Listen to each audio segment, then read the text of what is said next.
JPSC का notification नहीं आ रहा है, पढ़ने का मन ही नहीं कर रहा है, पढ़ने में मतलब वो मज़ा ही नहीं आ रहा है।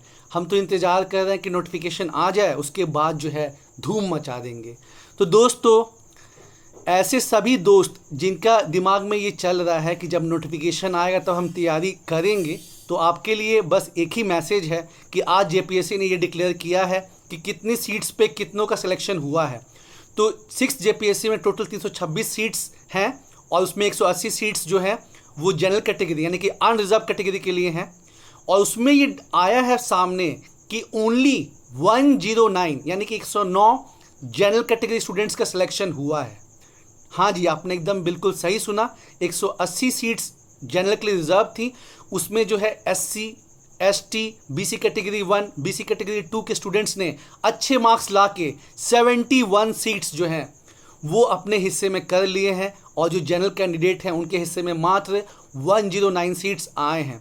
इसीलिए मैं बार बार कह रहा हूँ कि इसका इंतज़ार मत कीजिए, मुझसे बार बार ये मत पूछिए कि नोटिफिकेशन कब आएगा, नोटिफिकेशन कब आएगा, क्योंकि अगर आप अभी से नहीं लगेंगे तो लिख के रख लीजिए, मुझे ये बोलना नहीं चाहिए लेकिन लिख के रख लीजिए कि हो सकता है कि आपका मेंस निकलेगा, आप इंटरव्यू तक पहुंचेंगे, लेकिन दुख के साथ कहना पड़ेगा कि आपका फाइनल सिलेक्शन नहीं होगा। क्यों? क्योंकि डार्विन ने कहा है कि सर्वाइवल ऑफ द फिटेस्ट। जो स्टूडेंट आज से मान लीजिए मेहनत कर रहा है, डेली 6 घंटा पढ़ रहा है और नोटिफिकेशन मान लीजिए कि 1 महीने के बाद, 2 महीने के बाद आएगा और तब आप लगेंगे, तो फिर इनजस्टिस ऊपर वाला नहीं करता है। जो जितना मेहनत करेगा वो उतना डिजर्विंग कैंडिडेट होगा। तो मैं इसलिए रिपीट कर रहा हूँ कि SC, ST, BC category 1, BC category 2 हर कम्युनिटी से जो है कैंडिडेट्स जनरल की सीट्स के लिए फाइट कर रहे हैं। अभी जैसे कि मैंने बताया, जिन लोगों ने नहीं सुना फिर से सुन लीजिए कि 6 जेपीएससी में टोटल 326 सीट्स है, उसमें भी 180 सीट्स जो है वो अनरिजर्व कैटेगरी के लिए है, जनरल के लिए है, लेकिन मात्र 109 जनरल कैटेगरी स्टूडेंट्स का सिलेक्शन हुआ है और 71 सिलेक्शन जो है वो एससी, एसटी, बीसी कैटेगरी 1 और बीसी कैटेगरी 2 के स्टूडेंट्स का हुआ है। तो कंपटीशन बहुत ही स्टिफ है और जम के जो मेहनत करेगा, प्लान वे में जो मेहनत करेगा, जो पहले इकोनॉमिक्स और साइंस टेक ख़त्म कर लेगा, समझ लीजिए कि बाजी उसके हाथ में होगी। क्योंकि इकोनॉमिक्स और साइंस एंड टेक दोनों का सिलेबस जो है मिला के समझ लीजिए कि ये पूरे सिलेबस का 60% है। दोनों का बहुत ज़्यादा टॉपिक वास्ट है और समझने में भी टाइम टेकिंग है।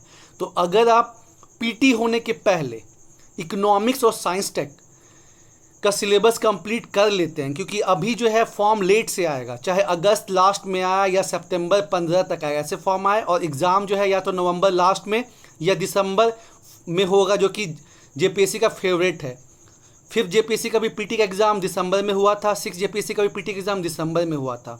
तो या तो नवंबर लास्ट में या फिर दिसंबर में होगा। तो अभी हम लोग के पास समय है, एक शिफ्ट में जो है इकोनॉमिक्स या साइंस एंड टेक की पढ़ाई की जाए और एक शिफ्ट में जो है ऑब्जेक्टिव पढ़ा जाए। मान लीजिए कि सुबह के समय में जो है मॉर्निंग शिफ्ट में हम पढ़ाई कर लिए, इकोनॉमिक्स का एक टॉपिक कंप्लीट कर लिया अच्छे से। सिलेबस जो है आपका बाय हार्ट हो जाना चाहिए और 1 बाय 1 जो है सिलेबस को कवर करना है। तो एक टॉपिक तो कम से कम करना ही करना है डेली का, अगर आपको फाइनल सिलेक्शन लेना है तब। और जो सेकेंड शिफ्ट है उसमें जो है 1.5 घंटा आप इंडिया का ऑब्जेक्टिव पढ़ लीजिए, 1.5 घंटा जो है झारखंड का पढ़ लीजिए, या फिर किसी दिन 3 घंटे जो है झारखंड का पढ़ लीजिए, किसी दिन इंडिया का पढ़ लीजिए। मतलब जैसा आपको सुविधा लगे वैसा आप करिए। किसी को होता है कि नहीं जी हम एक ही टॉपिक मतलब एक ही सब्जेक्ट करेंगे, अच्छे से करेंगे, किसी को होता है हम मिक्स करके करेंगे। तो जैसा आपको ठीक लगे वैसे कीजिए, लेकिन मेंस के लिए भी पढ़िए, क्योंकि भले पीटी का एग्ज़ाम लेट से होगा लेकिन मेंस के लिए बहुत ज़्यादा समय नहीं मिलेगा।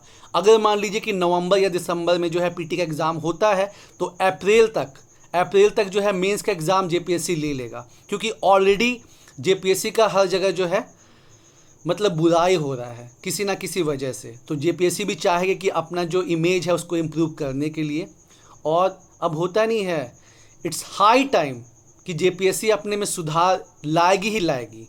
तो बिल्कुल दोस्तों, अभी से अब जम के तैयारी करनी है। 180 सीट्स जनरल के थे जिसमें मात्र 109 जनरल कैटेगरी के स्टूडेंट्स को लिया गया है। इसीलिए जग जाना, हम लोग को अब जग जाना है और प्लान वे में जम के मेहनत करनी है। नोटिफिकेशन का इंतज़ार मत कीजिए, बार बार मैं रिपीट कर रहा हूँ, नोटिफिकेशन का इंतज़ार मत कीजिए, क्योंकि फिर आप गेम से बाहर हो जाइएगा। तो अगर आप सीरियस कैंडिडेट हैं, अगर आपको फाइनल सिलेक्शन लेना है, सावन का टाइम चल रहा है, मस्त नहा धोआ के पूजा कीजिए, कल भोले बाबा का नाम लीजिए। और जो अलग कम्युनिटी के हैं उनके लिए भी मैसेज है कि वो भी अपने जीसस वाहे गुरु खुदा को याद करें और जो है मस्त अपनी जो तैयारी हैं वो चालू करें। ऑल द बेस्ट, मेहनत होगी, जीत होगी। Thank you.